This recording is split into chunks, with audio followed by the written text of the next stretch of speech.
Army chief ने बुलाया, घर में नहीं बुलाया, अपने दफ्तर में बुलाया जीएचक्यू में।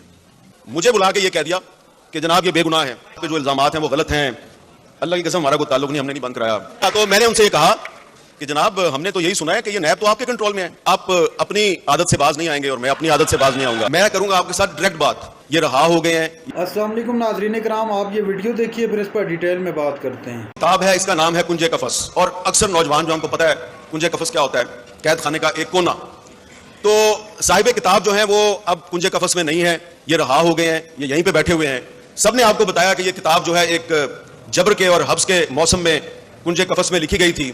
तो फवाद हसन फवाद साहब तो आपके सामने बैठे हैं, ये तो अब कुंजे कफस में नहीं है, लेकिन किताब पढ़ के ये लगता है कि जबर और हब्स का मौसम खत्म नहीं हुआ और जबर भी जारी है और हब्स भी जारी है। ये जो इज्तिमा है, इस इज्तिमा की एक इनफरादियत है जो मैंने स्टेज पे बैठ के मुशाहिदा किया है और जो मैं आपके साथ शेयर करना चाहता हूं आपके बारे में। वो ये है कि कुंजे कफस की इस तकरीब रूनुमाई में फवाद साहब के साथ जो लोग बंद थे, कैद में थे, वो भी बैठे हैं यहां पे। तो यहां पे फवाद साहब के जेल फेलोज भी मौजूद हैं और जिन लोगों ने इनको कैद किया था, सयाद, रिटायर्ड सयाद भी मौजूद हैं और हाजिर सरबत सयाद भी मौजूद हैं। ये मेरा इशारा ये इधर है, ये जो वर्दी वाले सयाद है ना इनकी तरफ, लेकिन कुछ सयाद सामने भी बैठे हुए हैं। तो ये सयाद जो हैं, ये अगर उस वक्त फवाद साहब का साथ देते जब ये 16 महीने की जेल काट रहे थे तो शायद वो कुछ महीने कम हो जाते। लेकिन चलें, अभी ये उनके साथ इज़हार यकजहती के लिए यहाँ पे आए हैं तो मुझे बड़ी खुशी हुई है। और जिस तरह के सब ने सलाल हसन के नाम जो नज़्म है उसका जिक्र किया है, तो इन्होंने तो किया तशरीह, मैं करूंगा आपके साथ डायरेक्ट बात। सलाल जो है वो इनके बेटे का नाम है और ये नाम जो है ये बलोच नाम है और ये नाम था नवाब अकबर बुगटी के उस बेटे का नाम था, सबसे छोटा बेटा जिसको शहीद कर दिया गया था। तो जब फवाद हसन फवाद का बेटा पैदा हुआ तो इनकी पोस्टिंग बलोचिस्तान में थी, तो इन्होंने अकबर बुगटी का जो शहीद हो गया था बेटा सलाल, उसके नाम पर अपने बेटे का नाम रखा। और ये सिर्फ फवाद हसन फवाद जो है इस नज़्म में अपने बेटे से मुखातिब नहीं है, ये अकबर बुगटी शहीद भी अपने शहीद बेटे सलाल से मुखातिब है। और ये जो फवाद साहब की किताब है, इस किताब को पढ़ते हुए आपको बार बार एहसास होगा कि इनको पाकिस्तान से तो मोहब्बत है ही, लेकिन इनको बलोचिस्तान से भी बहुत मोहब्बत है और कश्मीर की तहरीक आज़ादी से भी बहुत मोहब्बत है। इनकी जो किताब है उसमें मेरी भी एक तहरीर इन्होंने शामिल की है किताब में। तो जब इन्होंने मुझे कुछ 6-7 महीने पहले किताब का मसवदा भिजवाया तो मैंने वो किताब एक रात में पढ़ डाली। तो इनका तकाजा था कि कुछ लिखे इसके लिए। मैं जब लिखने बैठा तो मैंने कहा कि चलो कोई एक वाकया है वो मैं इसमें लिख देता हूं, पता नहीं ये छापेंगे नहीं छापेंगे। अब वाकया इन्होंने वो किताब में छाप दिया। ये जो किताब है इसमें वो वाकया मौजूद है। वो वाकया है क्या? वाकया ये है कि जब ये जेल में थे, कुंजे कफस में थे और ये वहां पे शायरी किया करते थे, तो इनकी एक नज्म जो है वो किसी तरीके से साद रफीक साहब ने स्मगल करके मुझे भिजवा दी और वो इनकी जो नज्म है वो मैंने अपने कॉलम में छाप दी। मेरा कॉलम अखबार में छप गया। तो उसी शाम को मुझे उस वक्त के आर्मी चीफ जनरल कमर जवेद बाजवा साहब ने बुलाया, घर में नहीं बुलाया, अपने दफ्तर में बुलाया जीएचक्यू में। और उन्होंने जो है वो फवाद हसन फवाद पे गुफ्तगू शुरू कर दी। और मुझे थोड़ा सा पहले पता था कि ये उनके साथ इनकी शनासाई है, तो वो अब ये गुफ्तगू में कह रहे हैं कि हमने पता करा लिया है फवाद हसन फवाद पे जो इल्जामात हैं वो गलत हैं, अल्लाह की कसम हमारा कोई ताल्लुक नहीं, हमने नहीं बंद कराया और हमने देख लिया है।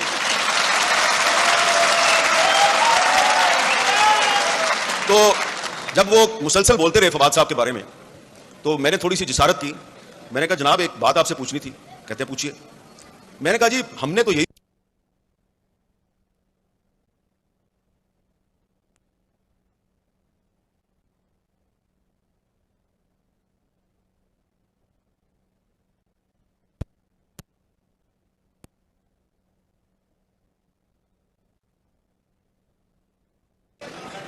जी अब मेरा शुरू हो गया अभी साहब जी। चले, आप अपनी आदत से बाज नहीं आएंगे और मैं अपनी आदत से बाज नहीं आऊंगा। अच्छा, तो मैंने उनसे ये कहा कि जनाब हमने तो यही सुना है कि ये नैब तो आपके कंट्रोल में है, ये तो नैब का इदारा भी एक फौजी डिक्टेटर ने कायम किया था और इसका तो कंट्रोल भी आपके पास है और जो इसका इस वक्त चेयरमैन है ये तो मैं जानता हूं, इसको तो लेके भी आप आए हैं।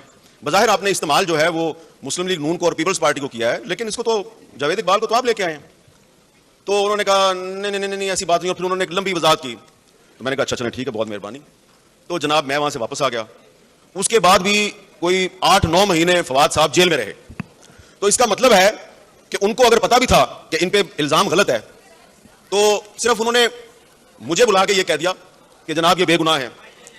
तो अब मैंने आपको अर्ज ये करना है कि फवाद साहब जो हैं जी, उनको 16 महीने थोड़ा सा शोर कम कर दें प्लीज। कोई बात नहीं, मेरी बात सुन लें, शोर ना मचाएं। ओके, बस खत्म होने वाला है, थोड़ा सा इंतजार कर लीजिए। अच्छा, तो बात यह है कि मैं कल परसों शौकत तरीन साहब की मैं गुफ्तगू सुन रहा था, तो उन्होंने बताया कि किस तरह वो किसी के कमाले फैज से नैब के केस से निकल गए। तो फवाद साहब को ना तो कमाले फैज मुयसर था, ना ही रश्के कमर की पहली नजर इन पर पड़ी।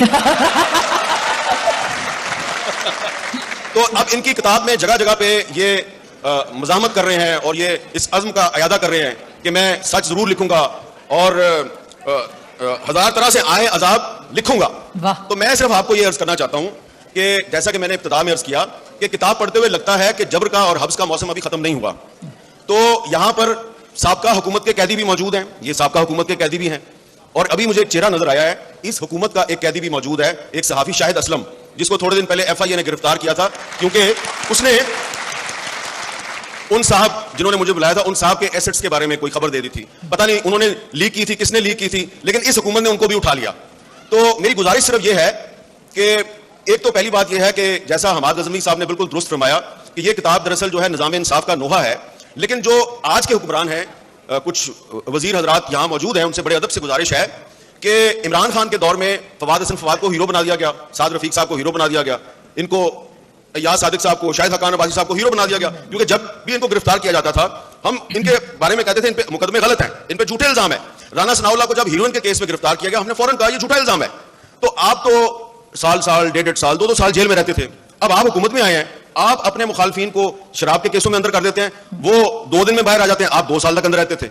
तो ये थोड़ी सी मेरी गुजारिश ये है कि वो काम ना करें जो आपके खिलाफ हो रहा था। अब आप भी अगर वही काम करेंगे तो फिर आप में और इनमें फर्क नहीं क्या फर्क रह जाएगा। बिल्कुल जी, जबरदस्त सर, बहुत शुक्रिया।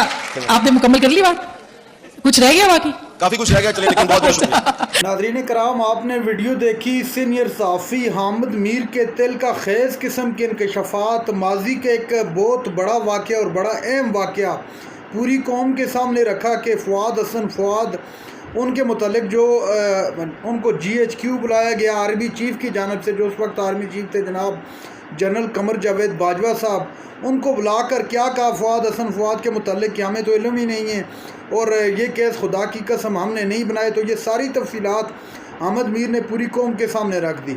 इस वक्त इमरान खान पाबंद सलासल है, वक्त गुजरने के बाद इमरान खान के भी ऐसे हक़ाइक़ सामने आएंगे, कुछ इसी तरह के सहाफ़ी स्टेजों पर बैठकर तमाम रुदात बयान करेंगे और पूरी कौम वो देखेगी कि ये क्या मामला आखिरकार हुआ था। नाज़रीन कराम, ये थी आज की हमारी वीडियो। चैनल पर जो नए चैनल को सब्सक्राइब करने के लिए वीडियो तक के लिए अल्लाह हाफ़िज़।